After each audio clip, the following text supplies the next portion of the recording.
महाराष्ट्र विधानसभा चुनाव के लिए बीजेपी ने 99 उम्मीदवारों की सूची जारी कर दी, लेकिन टिकट न मिलने से निराश नेताओं में असंतोष की लहर दौड़ गई है। सूची आते ही टिकट पाने के इच्छुक लोगों की भारी भीड़ बीजेपी नेता और प्रदेश के उप मुख्यमंत्री देवेंद्र फडणवीस के सरकारी आवास सागर पर उमड़ पड़ी।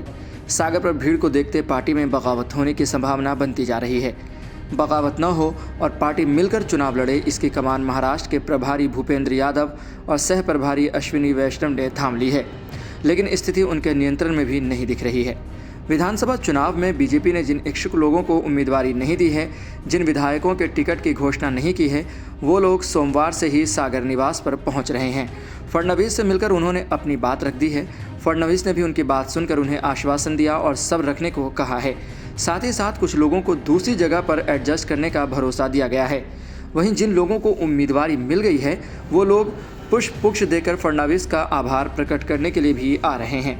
प्रदेश कार्यालय पर टिकट की मांग करने वाले पूर्व मंत्री राज के पुरोहित सुबह ही सागर बंगले पर पहुंचे।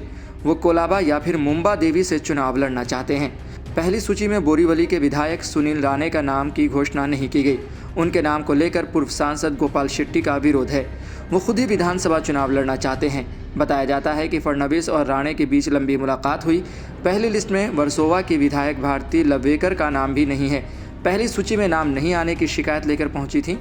पूर्व विधायक अतुल शाह ने मुंबा देवी सीट से टिकट मांगा है। वे अपनी बात रखने के लिए सागर बंगले पर पहुंचे। अंधेरीपुर विधानसभा सीट शिंदे गुट को दिए जाने की चर्चा सामने आने के बाद इच्छुक मुरजी पटेल नाराज हैं। चर्चा है कि मुरजी पटेल ने फडणवीस से मुलाकात की है। फडणवीस ने मुरजी को सब रखने के लिए कहा है। श्रीगोंदा विधानसभा सीट से विधायक बबन राव पाचपुते की बजाय पार्टी ने उनकी पत्नी प्रतिभा को उम्मीदवारी दी है, लेकिन मौजूदा विधायक बबन राव पत्नी को नहीं, अपने बेटे विक्रम सिंह को उम्मीदवार बनाना चाहते हैं। बेलापुर नवी मुंबई सीट से बीजेपी ने मौजूदा विधायक मंदा म्हात्रे को टिकट दिया है। इससे गणेश नाइक के बेटे संदीप नाराज हो गए हैं। बताया जा रहा है कि वो शरद पवार की पार्टी का दामन थाम सकते हैं। इससे डरी मंदा म्हात्रे सागर निवास पहुंची। उन्होंने फडणवीस को वर्तमान स्थिति की जानकारी दी। उसी क्षेत्र के एरोली विधानसभा से वर्तमान विधायक व संदीप नायक के पिता गणेश नायक को बीजेपी ने टिकट दिया है। नासिक सेंट्रल विधानसभा की मौजूदा विधायक देवयानी फरांदे भी नाराज हैं। फरांदे ने नासिक के अपने करीब 24 नगर सेवकों के साथ सागर बंगले के बाहर शक्ति प्रदर्शन किया। बताया जाता है कि फडणवीस ने फरांदे को बगावत नहीं करने का सुझाव दिया है। महायुति में सीटों के आवंटन में मावल विधानसभा की सीट अजीत पवार की पार्टी एनसीपी के खाते में जाने से असंतुष्ट पूर्व विधायक संजय भेगड़े ने फडणवीस से मुलाकात की। लोकसभा चुनाव में कांग्रेस की प्रणीति शिंदे के खिलाफ विधायक राम सातपुते को चुनाव मैदान में उतारा था। सातपुते लोकसभा चुनाव हार गए थे। फिलहाल बीजेपी ने उन्हें मालशेरिस से टिकट नहीं दिया। उनका कहना है कि लोकसभा चुनाव तो मौजूदा विधायक मिहिर कोटेचा भी हार गए थे, तो पार्टी ने उन्हें टिकट क्यों दिया?